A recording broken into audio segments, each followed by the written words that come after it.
biktima dito sa korupsyon na nangyayari ngayon sa bansa.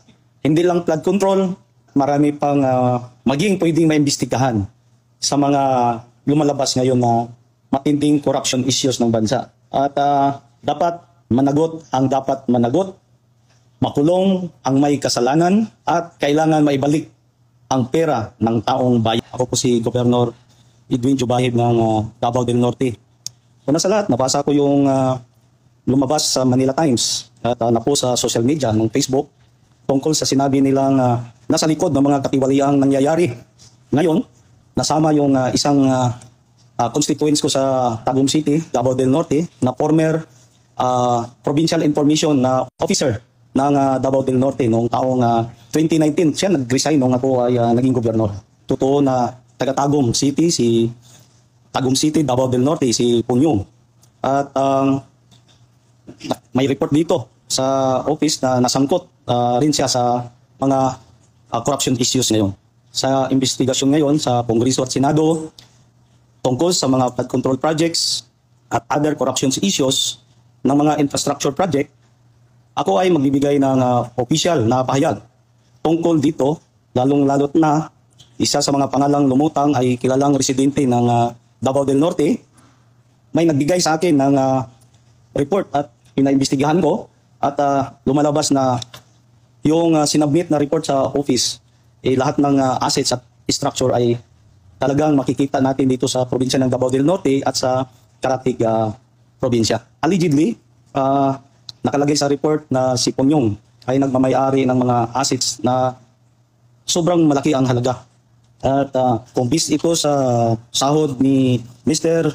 Soconias Gabunada, na siya ay Deputy Secretary General under sa opisina ni former Speaker Martin Romualdez, ang kanyang equivalent ng kanyang posisyon, ang sahod niya ay nasa halaga lang ng 200,000 pesos kasi SG30 siya. So in a year, nasa mga 2.4 million pesos. So in 2 years, 4.8 million pesos. So list pa yung mga expenses, taxes. So hindi naabot sa ganun. Pero ito nga, gulat ako sa report na binigay sa office. At ito yung mga assets na pinakita. Allegedly, mayroon siyang residential building, property niya sa Phil-Indes Homes, Purok Pag-asa, Barangay Visayan Village, Tagum City. Yung estimated acquisition cost is nasa 30 million pesos at may ongoing pa na development. May binili pang lot na katabi para sa parking area ng kanyang mga sasakyan. Pakita ko po ito. So, sobrang laki. Next, ito yung mga sasakyan na nakaparada. May Hiace van, may Ford tractor, may isang Land Cruiser, another Land Cruiser na naman, may Tamaraw pickup at may Montero, may Toyota Hiace, Toyota Hilux, may Toyota FJ Cruiser, may another Toyota FJ Cruiser, may Toyota Lexus, may Toyota Hilux. Lahat to mga luxury cars ito. So, kung pagsasamahin natin, multi-million na po itong halaga sa sasakyan pa lang. Allegedly, mayroong isang convenience store and pharmacy. Makikita sa Purok 3, La Pilipina, Tagum City, Davao del Norte. Two-story building, malaki. Bis na naman sa sinubmit na pinadalang report sa office, mayroon na naman siyang rest house. Address, Barangay Mapaang, Mako, Davao del Norte.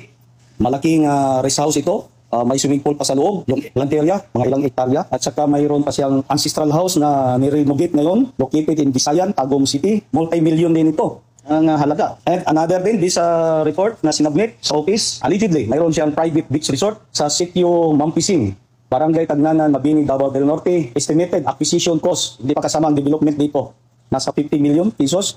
Mayroon siyang mga heavy equipment, transit mixer, may heavy trucks, ito mga backhoe. Ito din yung mga heavy equipments, makita mo, ito yung mga heavy equipments na kaparada sa LAC, Davao de Oro. Kung tingnan mo, parang display center na, sobrang marami ito, ilang units itong bakuna, nakahilera. Makikita mo dito sa, mababasa natin sa report, ito kasama siya, another page na naman sa mga equipment, naging contractor. Mayroon siyang partner na isang politiko, ngayon contractor, pero hindi ko muna pangalanan. Lahat ng assets niya ay may mga pangalan na nilagay kung sino yung mga kapartner niya. So, yung units, basahin ko, mayroon silang 12 backhoe, estimated 8 million pesos each, equivalent to 100 million pesos. Mayroon silang apat na grader, estimated 12 million each, equivalent to 48 million pesos. May tatlong road roller, estimated 2.5 million each, equivalent to 7.5 million. May 12 dump trucks, estimated 2 million each, equivalent to 24 million. 2 mixer truck, estimated 4 million each, equivalent to 20 million pesos, yung 5 prime mover trucks. 2 fuel tanker truck, estimated 2 million each, equivalent to 4 million. And may bagong additional 30 dump trucks, estimated 60 million pesos, yung 30 dump trucks. Kung i-total natin to lahat, abot talaga ng bilyon yung asset. So, itong report na to, kailangan kong submit sa ombudsman, kaya nandito yung peace lawyer natin, si Attorney Bobby Torion, para sa legal dito. Submit natin sa ombudsman at sa Senado para makasama sa investigation ng Blue Ribbon Committee. In summary, what Governor Hubahib is doing is that since he is the governor, the father of the province, a very detailed report was submitted to his office at hindi kasi pwede na hindi niya bigyan ng pansin itong report kasi napakadetalye, may mga pictures pa, no? Parang inimbestiga talaga at pina-verify din niya sa mga tauhan niya at existing yung mga structures na nakasaad po sa report na iyon, and after verifying, parang totoo ang mga reports na ito. Kaya naisipan niya na imbitahin ka at ideklara ito kasi yung mga inutusan niya ay willing po mag-execute ng affidavits for further investigation. There is in the rules of the Ombudsman, any person can file a written request for investigation so that the allegations therein, if there are sufficient leads, the Office of the Ombudsman can very well investigate the same and file appropriate charges if necessary. Sa tingin ko dito, kung ma-verify ito, then appropriate proceedings can be filed in the Court of Appeals for the possible forfeiture of the properties concerned if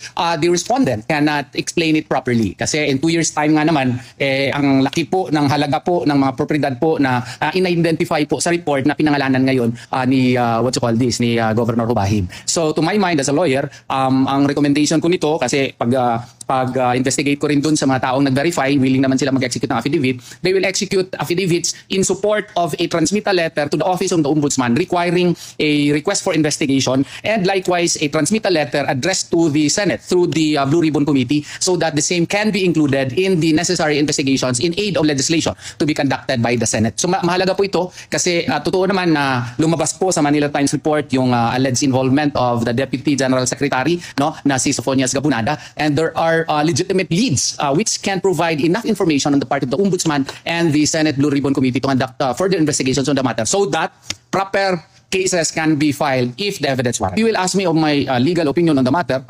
Parang enough siya really to warrant a formal investigation, no? Kasi may mga pictures talaga at saka yung causal connection parang nandyan. Kaya nga we will let the appropriate body, which is the Office of the Ombudsman and the Senate, no, Blue Ribbon Committee, to conduct a proper investigation. Siguro si Sir Gabunada will excuse us, no? Hindi siguro siya makafile ng appropriate cases against us, no, for libel kasi may definite leads eh. At saka Governor Hubahib is only following from a Manila Times report and from the report which was given to him. And as a public officer, he has the moral as well as the legal obligation likewise to reveal it to the public. Kasi nga po, kung totoo po ito, ang laki-laki, paano ito ma-explain in just 2 years time? When are we going to, plan to submit that sa Blue Ribbon and file a report sa Ombudsman? Soonest possible time. If possible, next week agad. No? Kung makaya nga, ngayong Friday. Kung makaya.